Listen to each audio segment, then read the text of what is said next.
name is Leah Worcester, and I'm at the University of Texas at Arlington Libraries. I'm a librarian here, and I'm going to be reading to you Alice in Wonderland. It was banned in China in the 30s for elevating animals to human status. What I'm going to be reading to you is Tweedledee speaking a poem to Alice. Tweedledee began instantly. The sun was shining.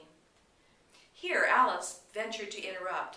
If it's very long, she said as politely as she could, would you first tell me which first road?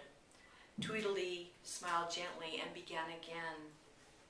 The sun was shining on the sea, shining with all of his might. He did his very best to make the billows smooth and bright. And this was odd because it was the middle of the night.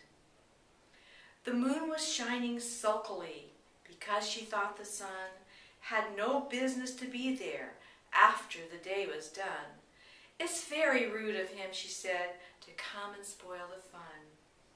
The sea was wet as could be. The sands were dry as dry.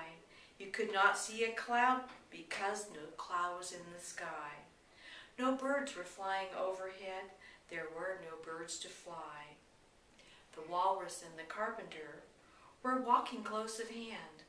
They wept like anything to see such quantities of sand. If this were only cleared away, they said it would be grand.